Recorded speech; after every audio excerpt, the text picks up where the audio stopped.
You're listening to a bored-to-death Mandocast, talking Disney Plus's show, The Mandalorian, in easily digestible chunks. Hello again, ladies and gentlemen, and other assorted gender assignations. Welcome to the bored-to-death Mandocast. I am Jay, being joined by Chris. And we're here for Chapter 12 of The Mandalorian. While the Disney Plus doesn't list the titles of the episodes, from stuff I've seen online today, this is called The Siege. And the blurb just reads, "The Mandalorian rejoins old allies for a new mission," and the picture is Greef Karga. And Cara Dune's actress, Gina Carano. Gina Carano. I'm horrible with names. Yeah, same. She posted a selfie of her chillaxing on the set, and you could see the green screen and everything in the background, and her just like laying down on the set, in full costume still, basically saying, like, hey, I'm back for the next episode of The Mandalorian. And meanwhile, our droid in the background just woke up for some reason. Ignore that. Vex will go back to sleep at some point. Anyway. Well, the words of the Mandalorian, never trust a droid. Well, except he's learned that you can, actually. As long as it's programmed right. Yeah, this is true. So last episode, we got to meet Bo-Katan again. Oh, and I don't think we mentioned this in the last episode, but apparently, again, horrible names, the woman who plays her, yep, is also her voice actor. Yes, I had forgotten that as well, and so that was just another thing. Well, not only that, they clearly patterned how she looked in Clone Wars and Rebels off of the actress herself. So that makes it even better. Yeah. So now I'm hoping that Ahsoka is in this episode, if not next episode. Yeah. My guess is, since it deals with Greef Karga, I'm assuming that Mando heads back to Nevarro, maybe hoping he can use his connection with Greef to, can you fix my ship?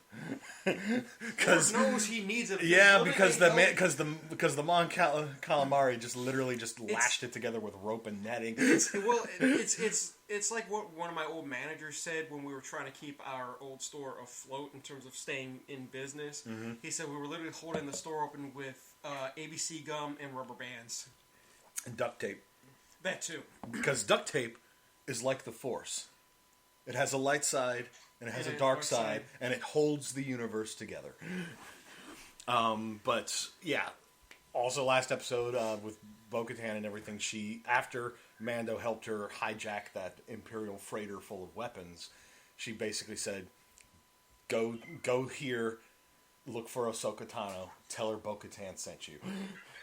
And it's just like, as we, if you listened to the last edition of the Mandocast, you heard all three of us, along with Rode, just marking out essentially over the name drop of it. Oh, we were cheering. Yeah, like, it's like it wasn't in the recording itself, but on the recording we mentioned how we all just started cheering. We literally sounded like football fans when their favorite team scored. Or because I'm a wrestling fan, it's just sort of like, hey, he mentioned our hometown! Yay! We all know the cheap pop. Yes, we know the cheap pop. But yeah, so we're looking forward to this. Curious to know what the siege means, but if he's going back to Nevarro, my guess is it's probably the Remnant. Quite possibly the Remnant. Because they were there in force on Nevarro. There was some heavy force. They don't just pack up and leave just because a handful of people managed to kick a bunch of their asses, and especially Moff Gideon is not going to forget that. See, what I want to know is, does Bo-Katan eventually show up later on and get the Darksaber back? Well, considering that's her personal quest, I'm assuming that she will eventually get the Darksaber. I don't know if it's necessarily going to be her that gets it off of Moff Gideon. I could foresee it being Mando getting the Darksaber from him, and then with the basically it's just sort of like, I should return this to Bo-Katan because she wants it. She wants to go try to take back Mandalore. I'm suddenly picturing... But at the same time, I could see like his covert or the remnants, the remaining members of his covert, basically being like, "Don't give it to them. They are not true Mandalorians. Give it to us. This is the way." Well, I'm honestly picturing in my mind, it's like that scene off of Chronicles of Riddick, where he killed the You the keep leader. what you kill. Yes, when Riddick killed the leader. I loved the Riddick movies. This second one, the first two are the best ones. But anyways, it's like that scene where Riddick kills the leader of that group. I can't remember their name. The Lord Marshal, Yes, where he kills him, Colm Fiore. and then all the members of his group bow to Riddick. Well, I'm picturing the Mandalorian with the saber and Like all of his covert, like kneeling. Yes, because that's what I'm picturing. you keep what you kill. This is the way.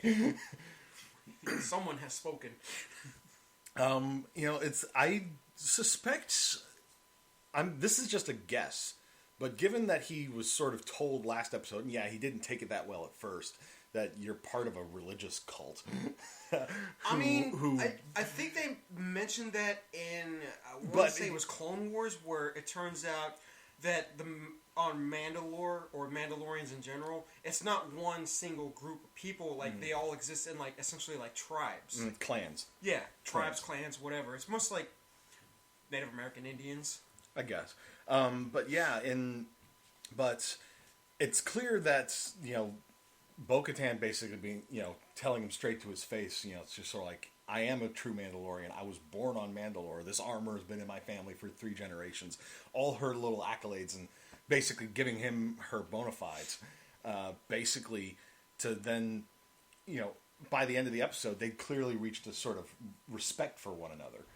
Him respecting her for wanting to take back Mandalore, regardless of whether or not it's cursed like he was taught in the covert, and her respecting him because it's just sort of like you may have been raised by a crazy cult, but you're a good person, and you're not like the rest of the members.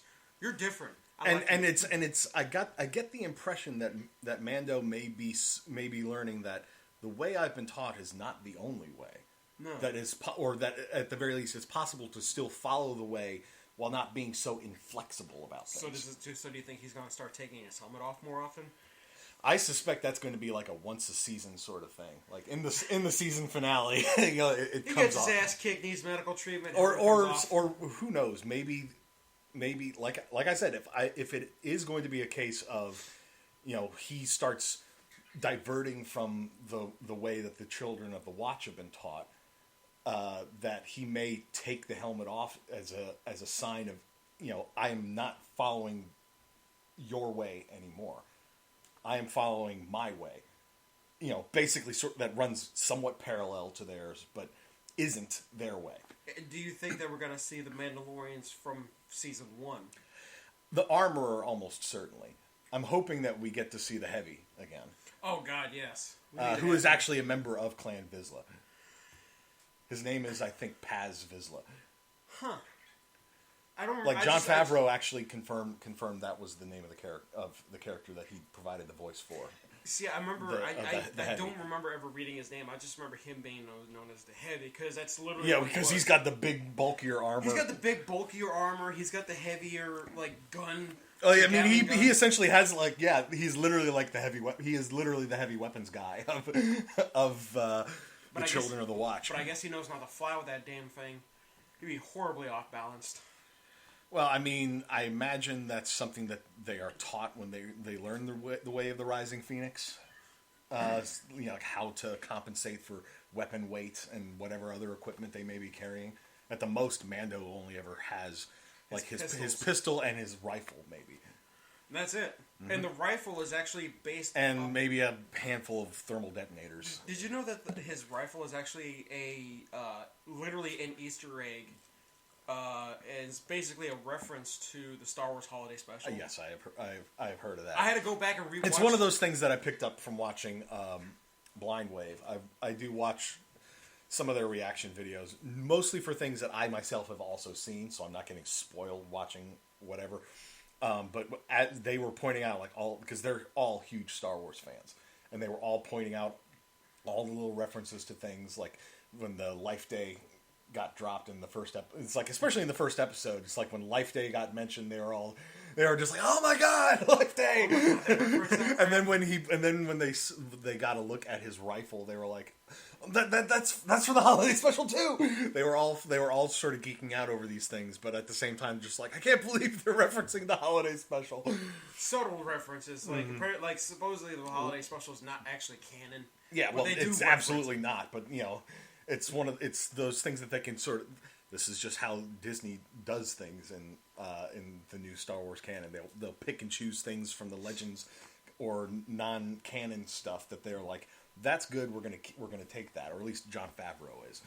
Well, Jon Favreau did meet with George Lucas, and George Lucas basically gave him like the Bible for Star Wars, the Wikipedia, in book form, literally in book form. But yeah, so in case you couldn't tell, since we've been talking now for like 10 minutes, we're really excited for this episode, so we'll go ahead and pause this here, and we'll be back after the binge. Hey, while we're watching this episode, you should go ahead and toss us a like and subscribe. If you want to reach out, do it via our social media on Facebook or Twitter at BTD_Bingecast. The Bored to Death Clan is part of the CKCC Radio podcast tribe, including J Bunny's Music Hub, the Race Nerd Podcast, Real Paranormal Talk, Ranking Tracks, Motivational Moves, Girls Who Like, and The Nerd Table. Imperial credits may not be worth much, but remember to support CKCC Radio on Patreon. I have spoken. And we're back. So, interesting little episode. They're definitely setting things in motion for the latter half of the season. So we were right. Was a case of he had to go back to Nevarro for repairs, which it makes sense since he probably, I would say he lived there for quite some time, since that's where all the other Mandalorians were holding up. Well, the Mandalorians. Well, they had the covert like literally right underneath the city. Yeah, and seeing how like this the surface was sort of under Imperial rule, even though the Empire is pretty much dead at this point. So all we got right now are remnants. Yep, the Imperial Remnant, as it was called in some Legends continuity stuff in this time period. Yeah, and that's what I've just taken to calling it as well, because this is post Palpatine, but not yet First Order. No. So it's just Imperial Remnant. It hasn't been organized into the First Order yet. Yeah, they don't really specify when the First Order came into power. Or at least you and I are not aware of when that happened. I'm sure it's probably in one of the novels somewhere. Quite possibly. Some of the newer novels probably give us a more concrete timeline on when stuff happened.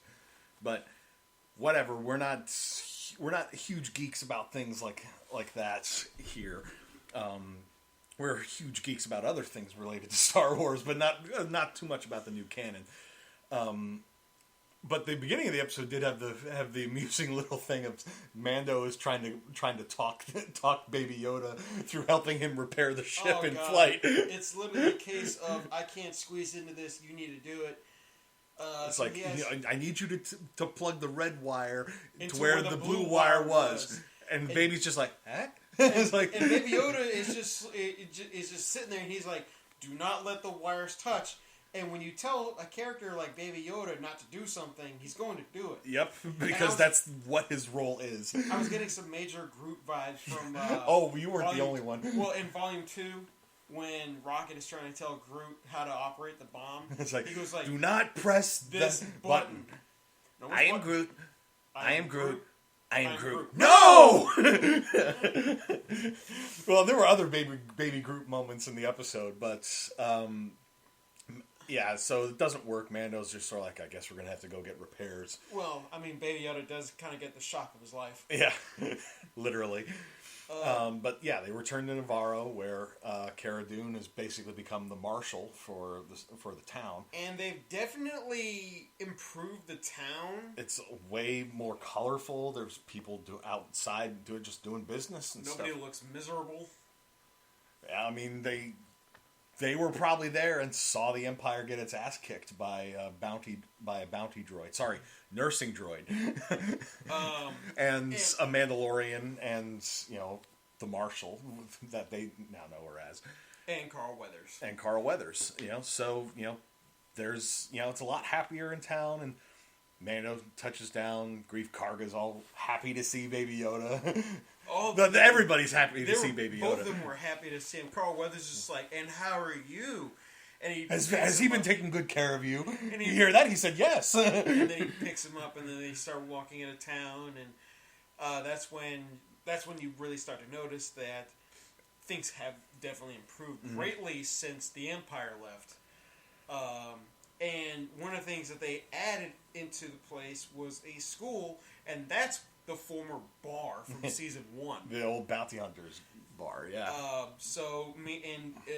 They repaired it, because it got shot up, and then a bunch of flames got set on fire. That's a great way to clean something out. Just light it on fire and then hope for the best afterwards. Yeah, well, basically, and so there's like a protocol droid there, teaching a bunch of kids, and Grief Karga sets Baby Yoda down in a seat, and it's just sort of like, sort of reassures Mando. It's like, where we're going, we don't want to take the kid. It's like, but the kid goes everywhere with me. Where we're going, you do not want to take this kid. And let's go. And he had a valid point about that. We'll get to that in a little bit later.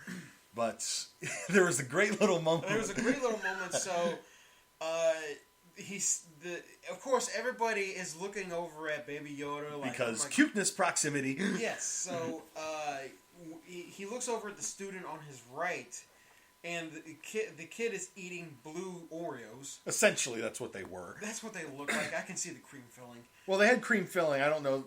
But regardless, they were essentially blue Oreos. They just didn't have the little fancy designs on them. No. So maybe they were blue Hydrox.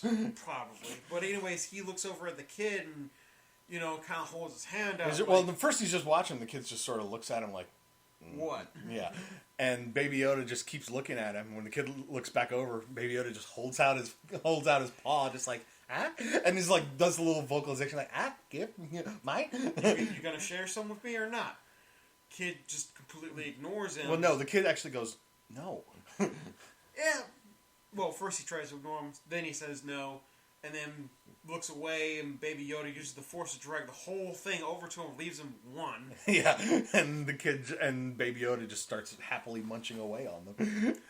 Oh, God. And then Mando goes with Karga back to his office, essentially, where the Mythrol from the very first episode, his bounty from the beginning of the first episode. He's sitting there and is basically doing clerical work. He's employed trying to work off his, 350-year sentence? Well, Grief Karga explained why there was a bounty on him, that he had worked for Karga, and that he'd been doing a little bit of illegal siphoning off the books, and then ran for it, which is why there was a bounty on him, and now he's got 350 years worth of debt to work off.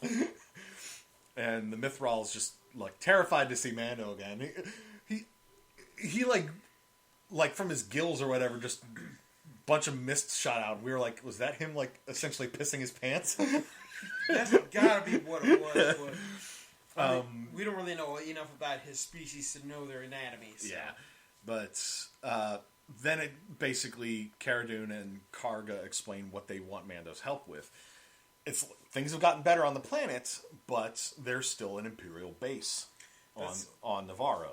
That has a skeleton crew. And Karga's just like, if we can get rid of this, then we could turn Nevarro into an anchor point for trade or commerce for the sector, which would improve everything for Nevarro. We want money. Basically, and he's like, and plus, if it stays there, then black market is gonna make a move on the base, is what he believes, and take all the weaponry and stuff that's there, and he doesn't want the black market on Nevarro. So they basically get the idea to we'll go in there. We'll overload the reactor. It'll blow sky high, and then that's it. Yeah, easy peasy. Easy peasy lemon squeezy. So they corral the Mythrol into driving them out to the maintenance hatch, essentially, in the base.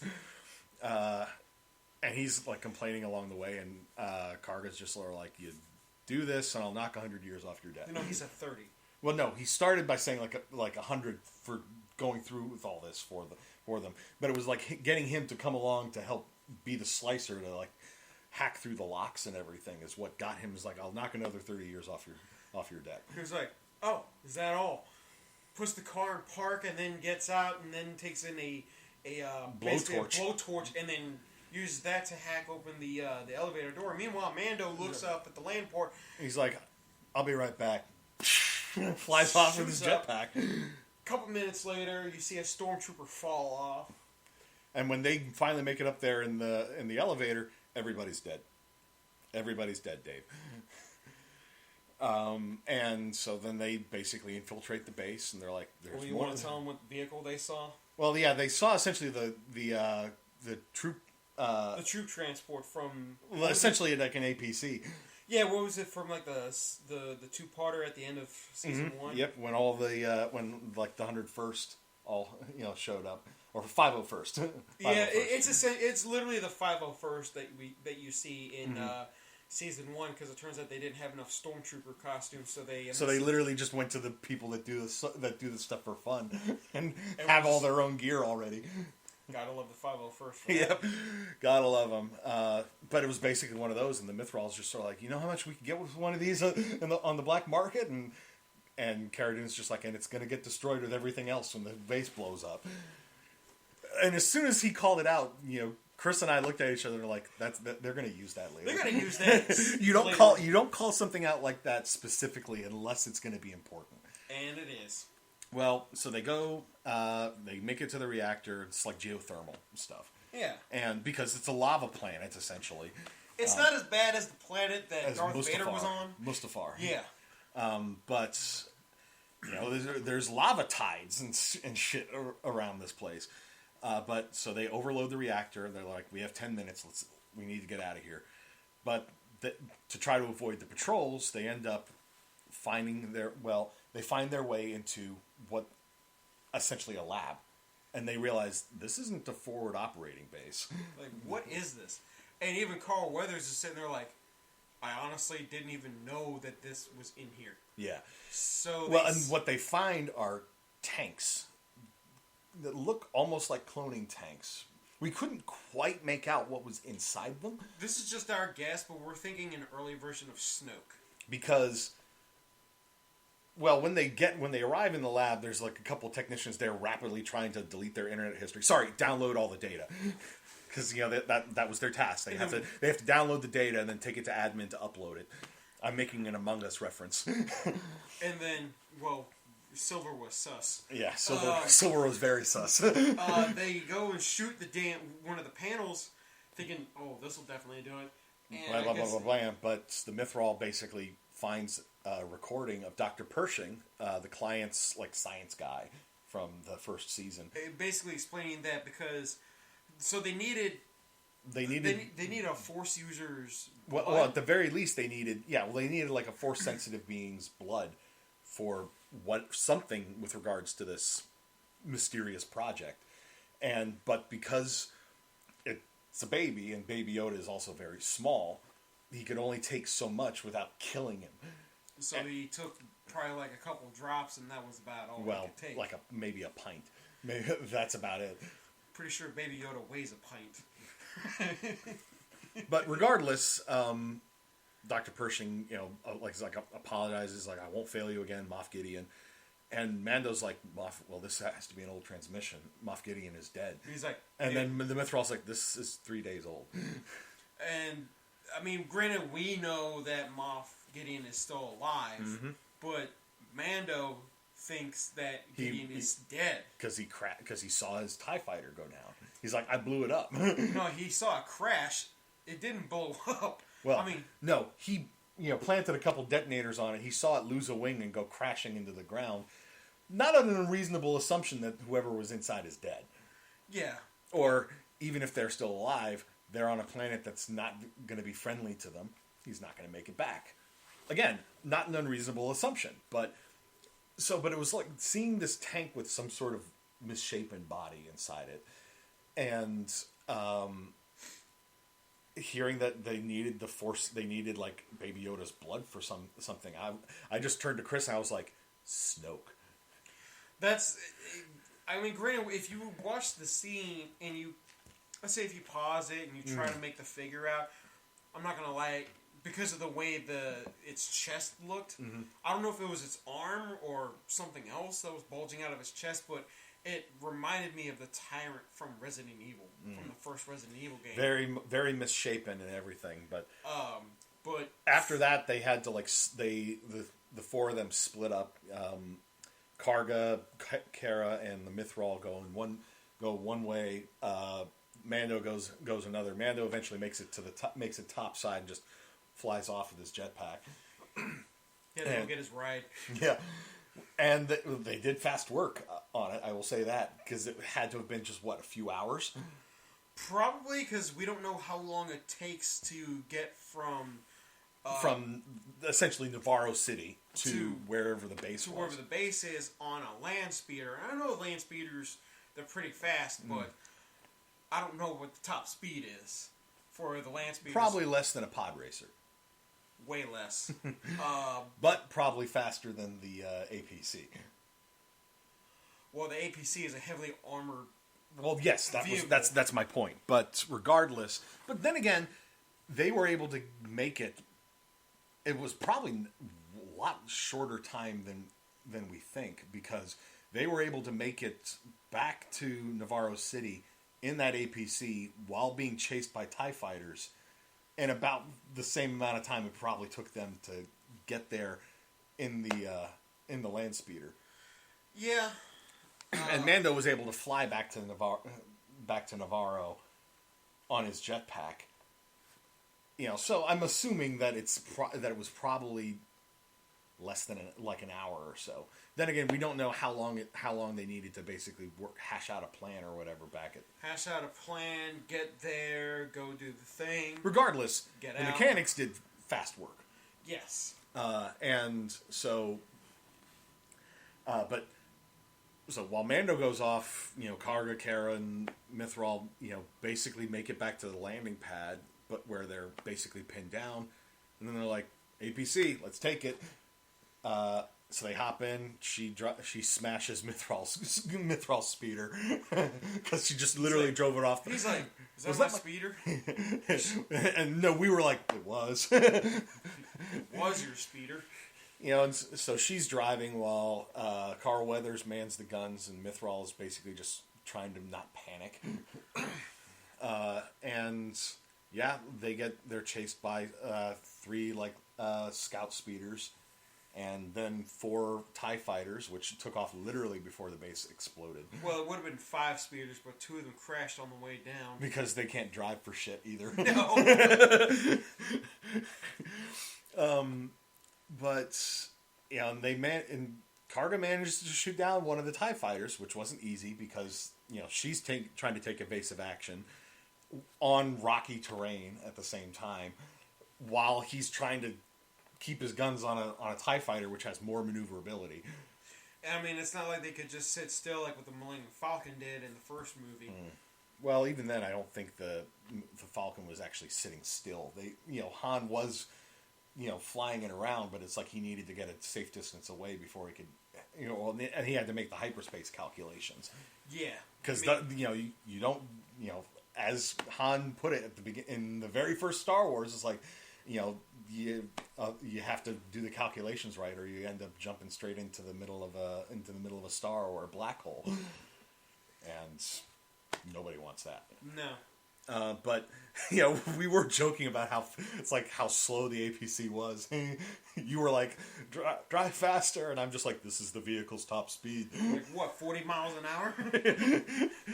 Come on, I've seen school buses. But then faster. Mando literally swoops into the rescue with the repaired Razor Crest and shoots down the TIE fighters. And while Baby Yoda is just like, wee! Baby Yoda is literally sitting there. They're munching on his blue Oreos. He's literally sitting there munching on the blue Oreos, holding his arms up like he's on a roller coaster. And giggling and having a blast.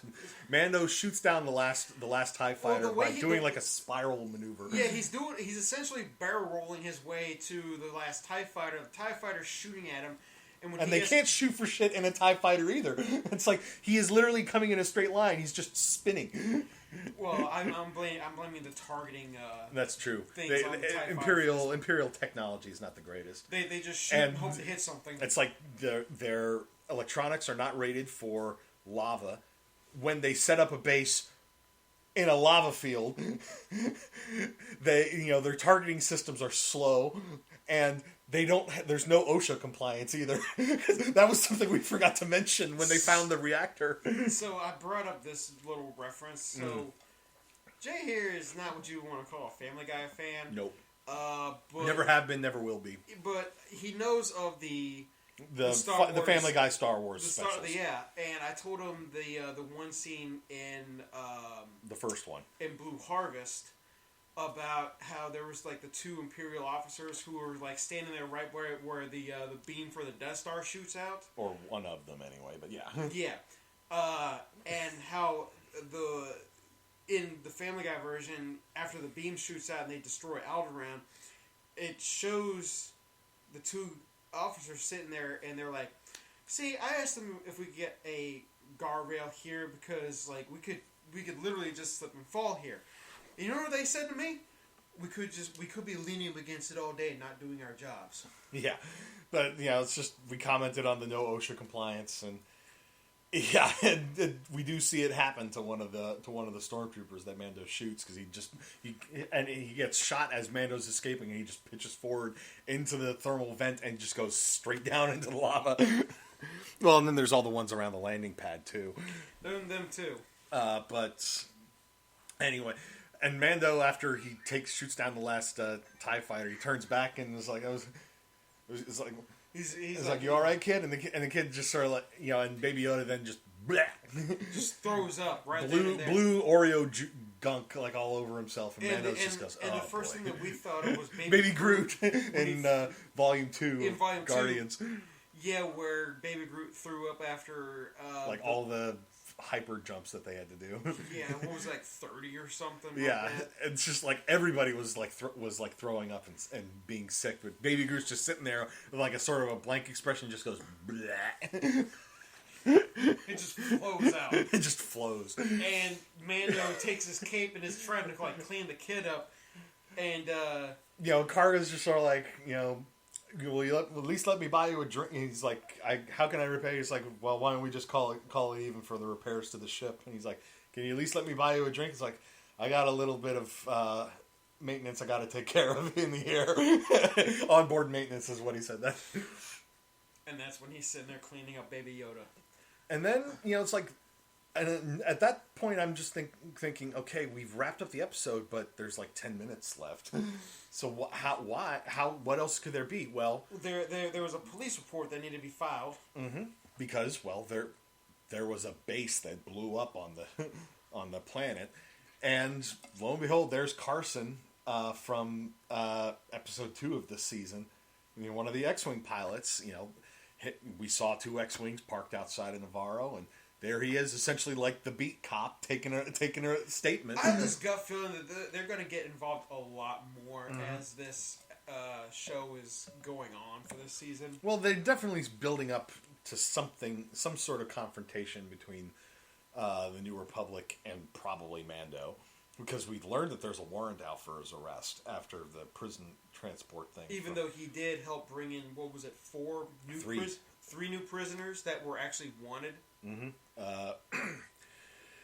And well, the guy's like taking the report, and Karga's just sort of like, he's just sort of like, I don't know what happened out there, and Carson makes some sort of thing, and it was after that the Razor Crest left, and he just goes, I never said anything about any Razor Crest. It was clearly him trying to fish for information, and he wasn't doing a very good job of it.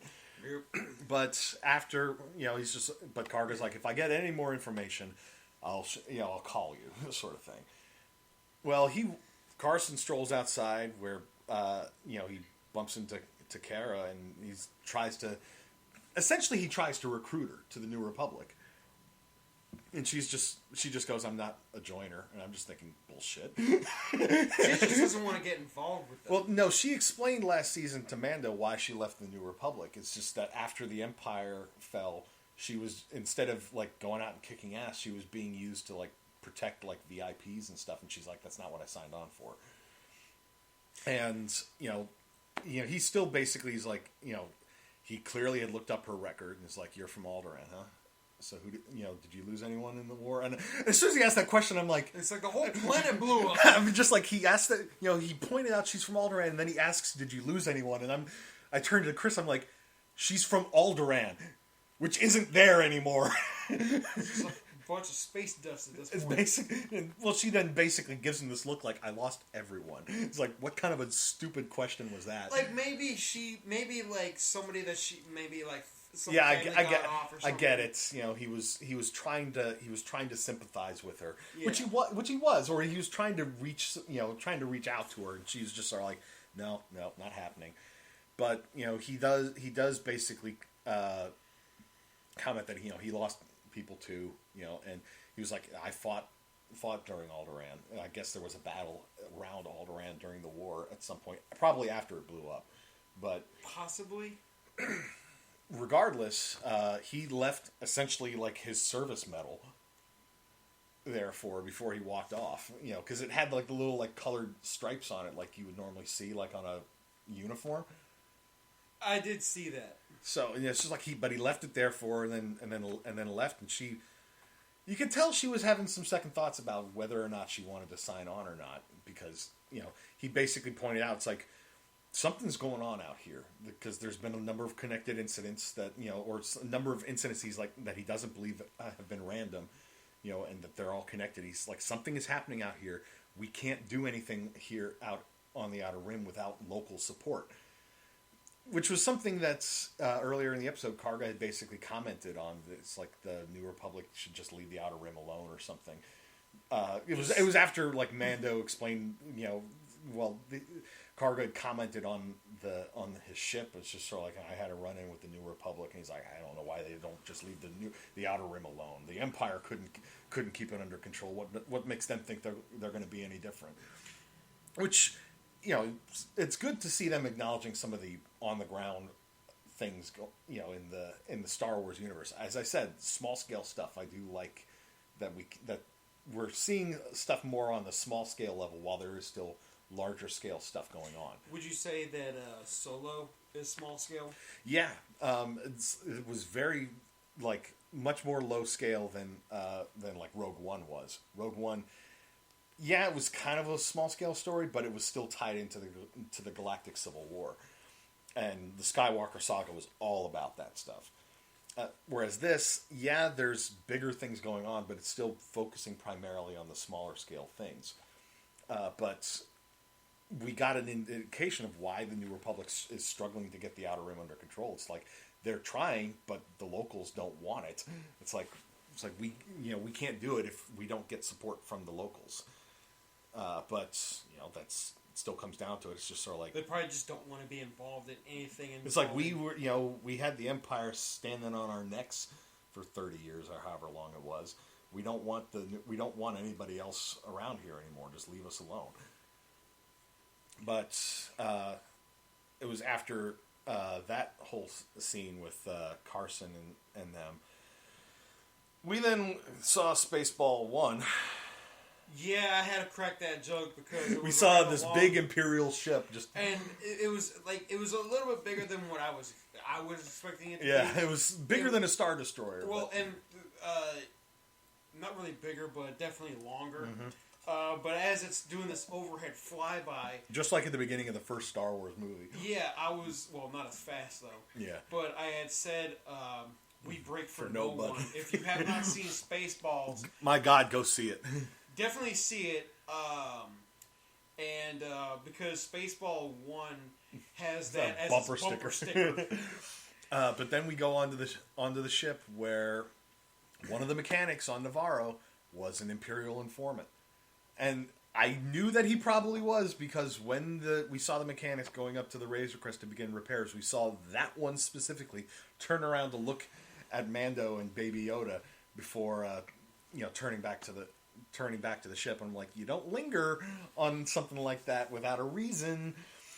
And he basically just reports into an Imperial officer that the Razor Crest had been at Nevarro, that Mando still had the asset, as the Imperials call the baby, and there's a tracking device now installed on the Razor Crest. And she then goes and reports to Moff Gideon, who's in a really misty room with a bunch of scientists and stuff, and Gideon's just sort of like, we'll be ready. And then, as the officer leaves and Gideon is sort of overlooking his work, we see that he's in a room filled where they are basically making Death Troopers. Death Troopers we last saw in The Mandalorian during the two-parter.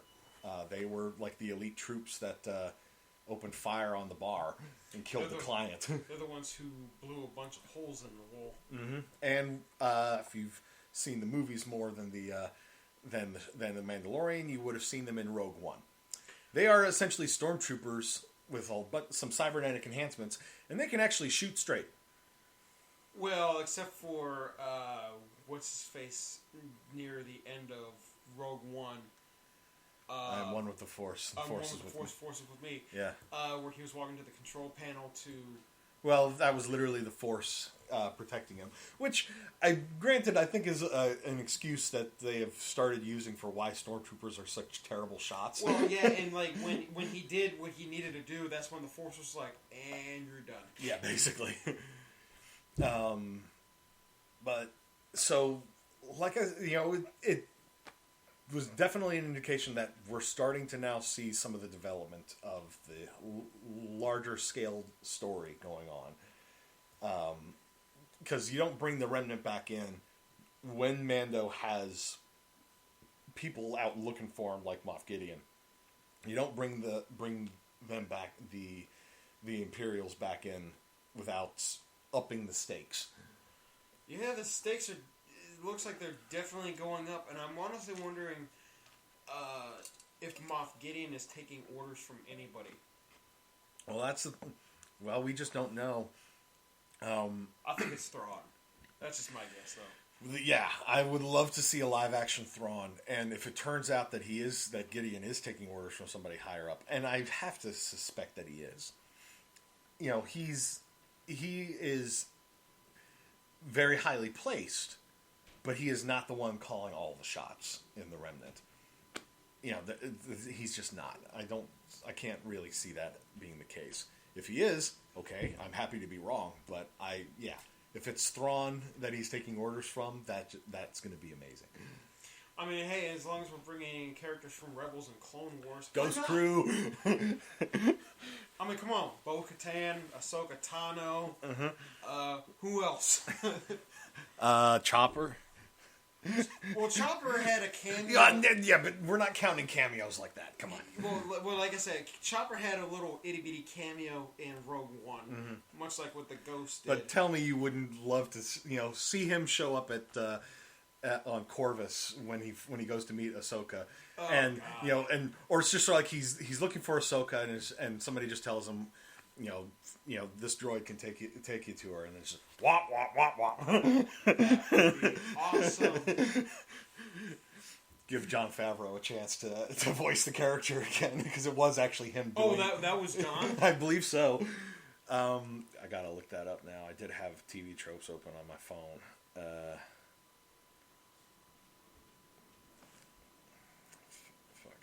Star Wars character pages. I should be able to figure this out here. I mean, you go ahead and keep talking. This is going to take me a minute. But yeah, that was. I don't know how. Okay, so overall, what did you think of this particular episode? I did like it. Getting to not anything that involves seeing stormtroopers get killed in creative and inventive ways is always good by me. Well, and seeing Cara Dune getting to kick some ass as the Marshal in what had been the Covert's hideout because when we're introduced to her doing her work as the marshal, she literally just finds some black marketeers or something that had been holed up in where the Mandalorians had been living. The symbols had been taken off the wall, but there was still like the. Oh yeah, she also befriends a weasel weasel. Mm-hmm. I guess a little actual like animatronic puppet. Oh, thing. my mistake. It wasn't Jon Favreau. It was Dave Filoni doing the voice of Chopper. Oops. My mistake. Still, it's one of the creators of Rebels had been doing the voice. But, anyway. But anyway, so she befriends that little critter, and then at the end of the episode, when she was talking to the X-Wing pilot,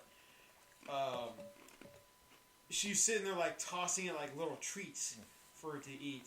So I guess now she has a pet. Yeah. I was seriously expecting after Kara had rescued the weasel in the beginning for it to, when she set it down after it crawled up on her shoulder, I was half expecting it as it was standing there on its hind legs to then start talking to her. I mean, let's face it, the thugs that she killed didn't strike me as the kind to care whether they were about to cut into a sentient creature or not. No, they were just hungry. It's like in season 3 for Discovery. One of the new characters that got brought in, who's like a Han Solo-y smuggler type guy, he has a cat with a thyroid problem. So the cat's a little bit bigger than normal. Chunk? Yeah. Very chunk? No, not chunk, just big. Ah, okay. And it's, like I said, it's a house cat. Ah, okay. And the cat's name is Grudge. Nice name. So... Probably. One of Discovery's crew members in the new episode for this week, she's holding Grudge, and Grudge kind of like climbs up on her shoulder, and then she leans forward, and he's now sitting on her back at this point.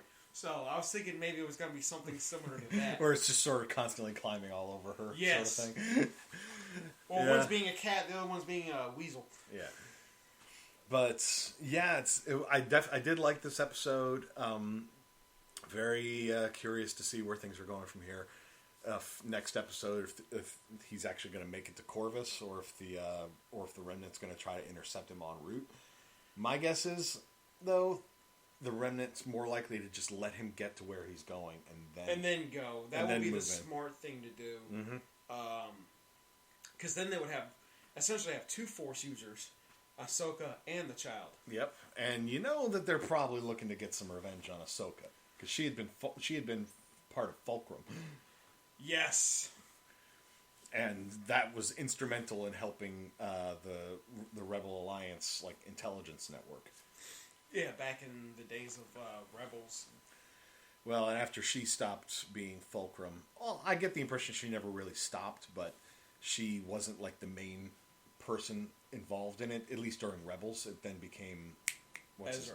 No, the Imperial guy with the mutton chops. Oh, I know who you're talking about. Yeah, can't remember his name. But yeah, because he suddenly realized the Empire's not nearly as noble as I'd initially thought. This was after his episode with. Why can't I remember any of the character names? Because it's been a while since you've watched the show. It hasn't really been that long, but too many character names. Yeah, there's just way too much.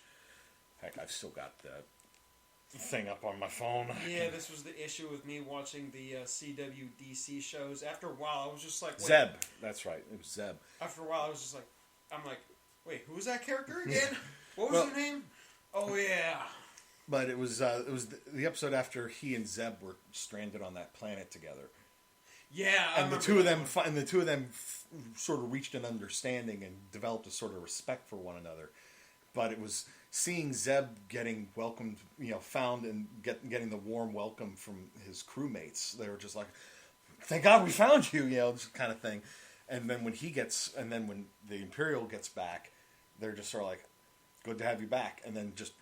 That was it. Yeah, he suddenly realized I don't have that same camaraderie that they do. I don't have friends. This sucks. I don't have friends. I have coworkers. I would like to see, since they're doing a lot more development of other aspects of the Star Wars universe, not necessarily something that makes the Empire itself more sympathetic, but something that sort of humanizes like a stormtrooper or something. They sort of did that with Finn in the sequel trilogy, but he was like a stormtrooper for like only like the first quarter of the movie, and then he dropped his colors, as it were, and joined the Resistance. I mean, seeing as how he did say that, and this goes true with the Empire stormtroopers also, is the fact that they're technically abducted when they're kids. We don't know that was necessarily the case during the Empire. During the First Order, it certainly was. But the Empire, I don't know. Could be that they just had recruiting offices open, like we saw in Solo. Yeah, because Solo did say that he wanted to become a Imperial pilot, and I still say. And then he ended up being a ground pounder instead. There's a deleted scene with the movie that actually shows him. It shows the reason why he was kicked out and why he was essentially turned into a ground grunt. I wish that they would have finished the scene and inserted it, because I feel like it was kind of important to see. Like, it seems like it's something that should not have been cut out of the film. Well, that's something we can talk about, like off mic sort of thing, because it's not very relevant to Mandalorian for the Mandocast. But like I said, something I do like that they're showing. Not everybody in the Empire is a completely heartless bastard, like Dr. Pershing. It strikes me as just somebody who got too deep before he realized just how messed up things were, and now he can't get back. And now he can't get out because they're watching him too closely, kind of thing. Yeah, because he empathizes too much with like the subjects, as it were. I think compared to other scientists that we've seen in the. I think it's kind of conflicting for him, because he wants to leave, but at the same time, the Empire has better resources than what he could get elsewhere. Yeah, it's true. It's just like, I'm doing this for the science. I'm not happy about some of the things that I have to do for the science, but where else am I going to get access to this kind of equipment? Nowhere else. Yep. But yeah, I'm curious to know what they were building or what they were creating in that lab. I'm calling it right now. It's got to be like early Snoke clones. Mm-hmm. But a part of me is also thinking of the Phil Ripley clones from the fourth Alien film. The room that those damn things may have well been called H.R. Geiger's House of Horrors. You mean like the rest of the Alien movies aren't from his House of Horrors? I don't know, but I think those clones were scarier than anything else in the other movies. I mean, that's where, again, well, when you're talking like horror stuff like that, it's like less is more. Because the less detail you show, the more your mind fills in the details, and what your mind comes up with is always going to be scarier. Actually, you know what? I would like to see a horror episode of The Mandalorian. As if the spiders weren't? I mean, the spiders, we saw those in Rebels. And but him dealing with something like a xenomorph. Not a xenomorph itself, but something that's hunting him. Yeah, exactly. Yeah, that would be interesting. I don't know that this season would be good for that. Maybe season 3. It's like they have to go land on some planet or crash on some planet, and there's something there that decides to start hunting because it smells good eating under all that Beskar. Was this? I can't remember. Was this, Asajj Ventress killed in Clone Wars, or did they just like? I don't remember. Because I could have sworn she died at least like twice, but it turns out nope, she didn't die that time. Nope, she didn't die that time either. So I don't know what's going on with her. I think that would be another interesting character to bring back. I agree. As they're bringing all sorts of characters and concepts back from like Clone Wars and Rebels. There's so much that they could do, but I'm liking that it's fairly light on Jedi stuff. You've got Baby Yoda and his Force stuff, and Mando's trying to find Jedi that he can leave Baby Yoda with. But at the same time, it's just like the Jedi stuff is less important. That's probably one of the reasons why I like the two Star Wars story films, Rogue One and Solo, is because, granted, yes, with the exception of Darth Vader, there's not really any Force users in the films. Nope. And Vader was reduced to essentially a side character in Rogue One. Well, he was in 2 scenes and he stole both of them. The first one where he just effortlessly shuts down all of Director Krennic's. Let's not choke on your own ambitions. Well, it's not, before even that is Krennic's trying to basically give excuses. Vader just completely shuts him down. It's just sort of like, no, your project's not going to claim credit for what happened to Jeddah. That was the result of a mining accident,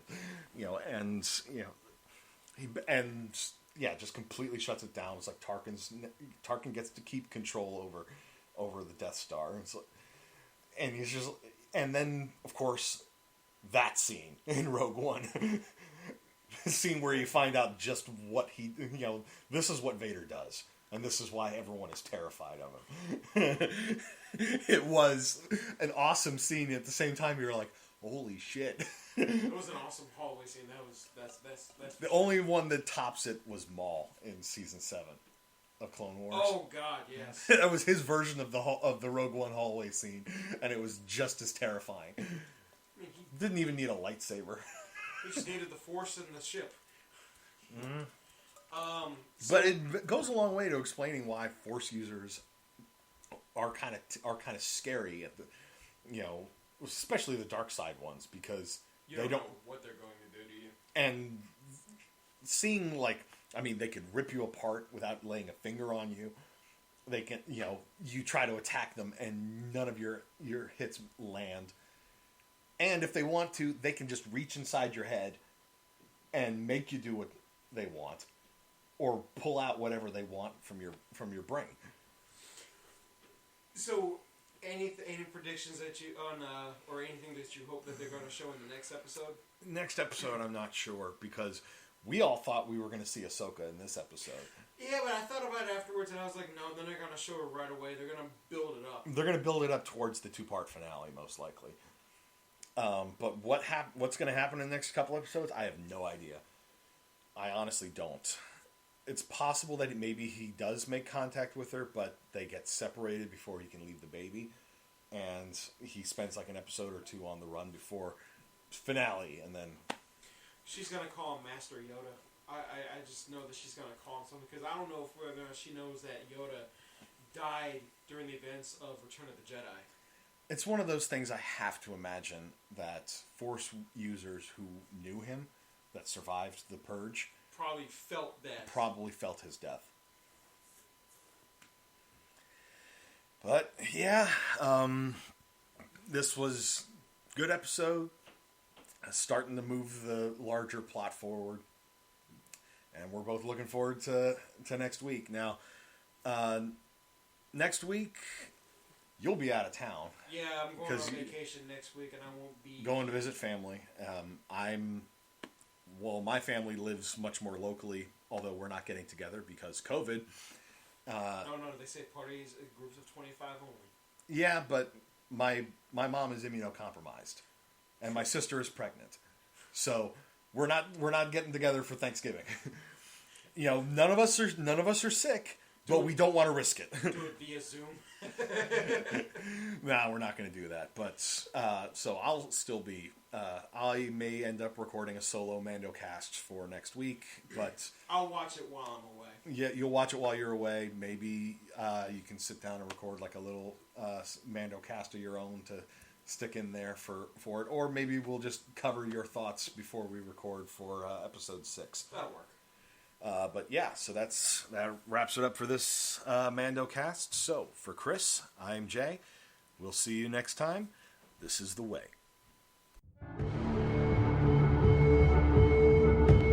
Thanks for listening to a Bored to Death Mandocast. Be sure to check out all the episodes of The Mandalorian on Disney Plus and give us a like and subscribe. This is The Way.